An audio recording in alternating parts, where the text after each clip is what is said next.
And put your hands on the shoulders of the person in front of you. Give a good massage.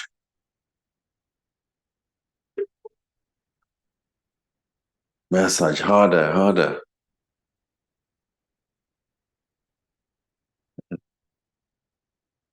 That's it. Few extra slaps. You can put some music if you want as well. That's it harder. Really move the blood in that body.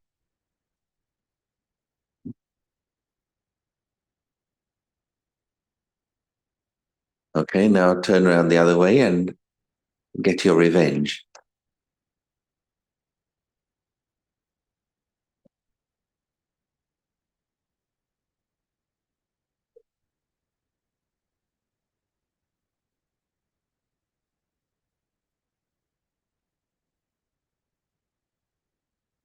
All right.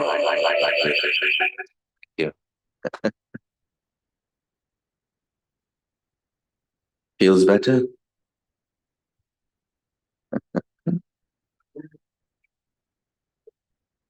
So I know we had heavy Brahma Bhojan and we had dessert as well. So I don't want to give you indigestion by telling you too many new things. And also the time is almost up. So I'll just be brief, share a few things, and then of course we're coming back for much more. But I was thinking, these Murlis, especially the Sunday Avyakt Murlis, they really are extraordinary, a real gift to humanity. And if you look at the things people share in the world, the wise people of today, but Bab Dada's directions are so clear, so step by step. And behind that is all this intention that my children become angels. This is the big difference is that Baba is altruistic, selfless, and wants his children to reach their final stage. So I feel so appreciative of the efforts Bab Dada has made on us for decades and how much we should value his teachings and read and reread and reread and really imbibe deeply into the self this wisest of all guidance that is possible for us to have. And just coming before the volcanic yoga part, one little story coming to my mind connected to being selfless, as Baba talked about being beyond selfish desires in service. One story I heard once, which was very inspiring. It was of a king in the old days in Bharat who had done a lot of penance, a lot of good karma in his life, very charitable. And then, due to that, Indra invited him to join Indraprasth, the court of angels in the sky. And he said to him, Great king, you have done so many charitable actions in your life. Now you are worthy to join the court of angels up in the sky. And so the great day came when this king was to be inaugurated into the court of angels. And so in this big gathering, all the other angels were seated around in the court, and a big throne was placed in front for the king next to Indra. And then one of the angels came, and Indra said to him, "Please read all the great actions that the king has done, so everyone knows why he is worthy to join." And so this angel had a big scroll. He opened the scroll and he read like thousands and thousands of great charitable actions this king had done. And so as he was reading this, all the other angels were, nodding and applauding that he has done such great actions.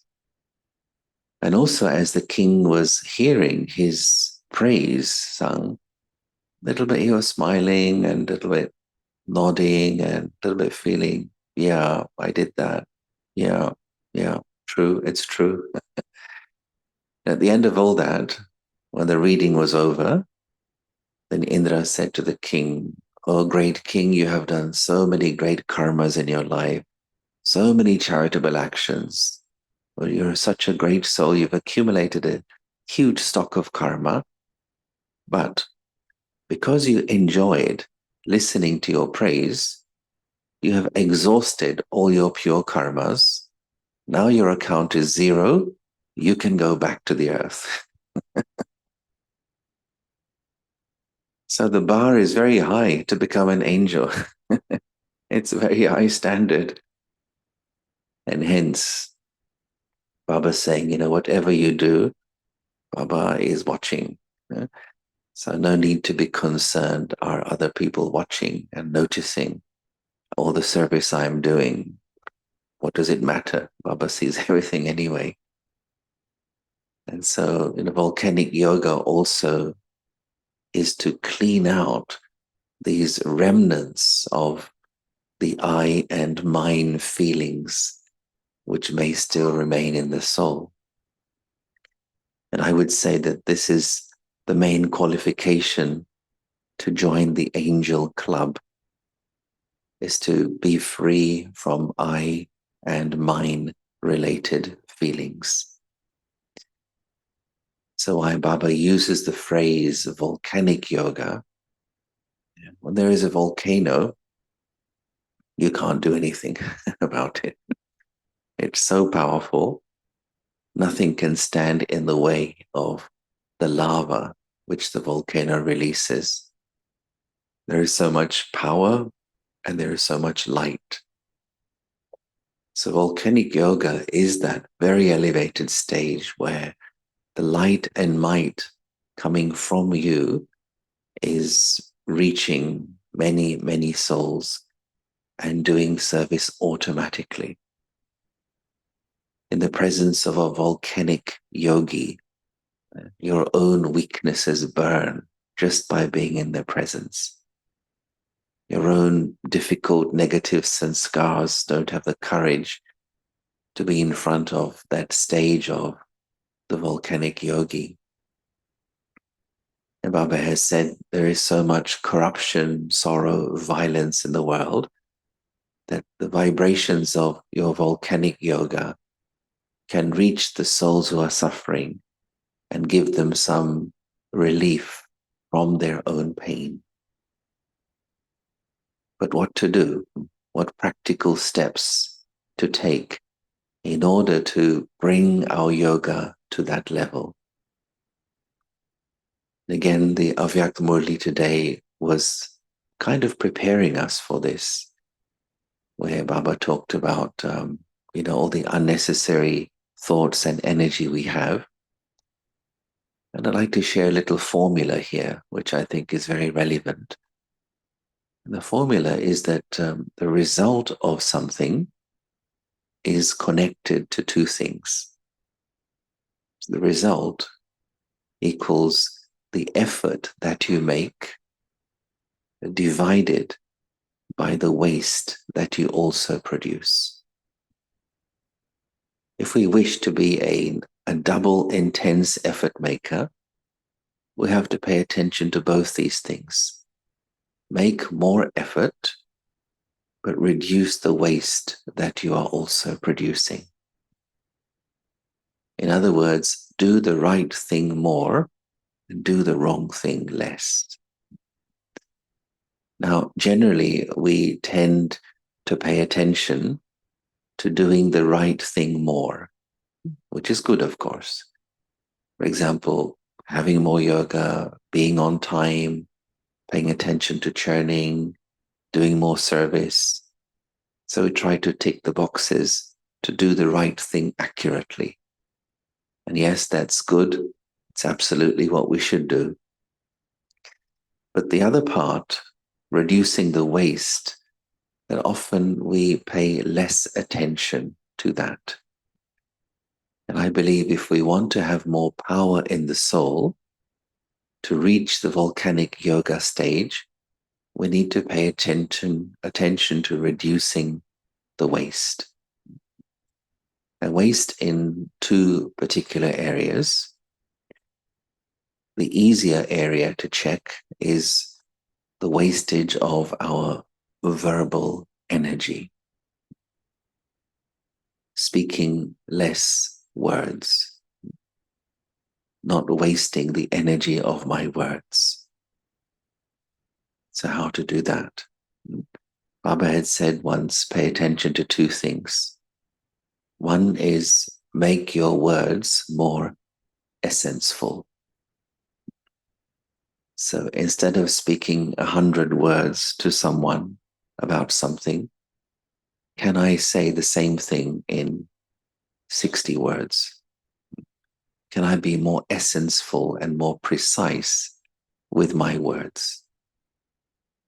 And if I do that, then I'm saving the energy of 40 words. Those 40 word saved energy will accumulate in the mind as the power of silence. This is how the power of silence accumulates, by saving my energy. And that accumulated power of silence will manifest in other ways in my life. For example, I will have more willpower where before I used to lack it. I'll have more tolerance, which I didn't have before. I'll have better concentration in yoga. I'll be able to have deeper experiences. I'll be able to break through and experience the bodiless stage more, because I'm saving the energy of the soul by making my words more essential. Second thing is, can I be more economical with my words? Now, what does that mean to be economical? Well, think, for example, of how you may spend your money. If you want to buy a jacket somewhere, you wouldn't just buy it. You may look at 4 or 5 different shops and check the prices.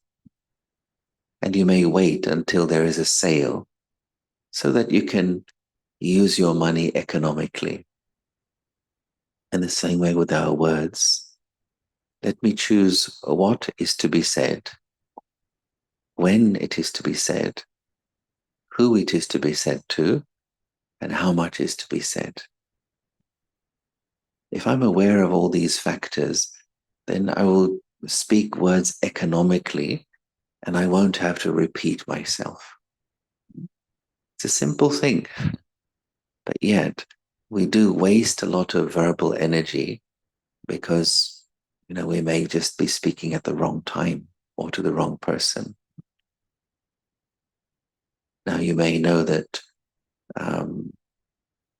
in Hindi there is a word for words. Words are what an ordinary person speaks, but a great soul speaks mahavakyas, elevated versions. So for us to move into that kind of dimension where I'm paying attention and really valuing even the words I'm speaking. As Baba had said, that a person who speaks too much, not just their mind and their intellect gets tired, but also the body gets tired. And if there's that tiredness, then how can you concentrate in yoga? And how can you experience the volcanic stage? So that's one level of checking. And the higher level, of course, and this is what really the yogi life is about, is also being essential and economical with my thoughts. And throughout the day, we have to keep checking. As Baba had said today, check your brakes. How powerful are your brakes? And you have to just practice it. Practice applying the full stop again and again, so thought energy is saved. Practice directing the thoughts. If I don't have the power to apply a full stop, If I don't have the power to press the brakes, at least have the power to redirect the direction of the thoughts. And so for this, we have to be busy in churning over the elevated versions Baba has given us. That's what makes the intellect powerful, going deep into God's truth, allowing the points of knowledge to swim in my intellect for the whole day. And then understanding your own leakage points. In which circumstances does the energy of the soul leak out? And I have to block those points. One beautiful example Baba gave once, he said, let's imagine a student is sitting for a written exam. And in that written exam, there is some unusual question. And the student starts thinking, why is this question here? It's a strange question. What was the examiner thinking when he wrote this question? Now, if the student starts thinking like this during the exam, he's wasting his time. Because during the exam, you have to answer the question, not question the question. Right? No matter what the question is, answer it and go to the next one. So too, Baba noticed sometimes questions come to us in the school of life. Of course they do. Questions come. But I have not to think about, for example, why this person has said this, why she did that, why the other happened. If I think like this, I am questioning the question. But giving the answer means, okay, which virtue I need to use at this moment? Which of the 8 powers is required to use in this situation? Which point of knowledge is appropriate to be applied right now? If I keep myself busy in using knowledge, virtues, and powers, that is called answering the question. By answering the question, you pass through and you move on. So applying these things in our lives really helps us to save the energy of the mind and intellect. And as that energy is saved and accumulated, everything improves. The quality of our concentration improves. Our experiences in yoga become deeper. And that volcanic stage, we can begin to feel the power of our thoughts and our vibrations. First of all, burning the germs of our own weaknesses, but then also it reaches and serves many other souls around the world who are really in need of comfort and peace. So we'll be doing some experiential exercises in the session that we have to really try and feel what is that powerful stage of concentration and volcanic yoga. Okay, so I think I say Om Shanti there. Just experience being on your throne, the center of the forehead.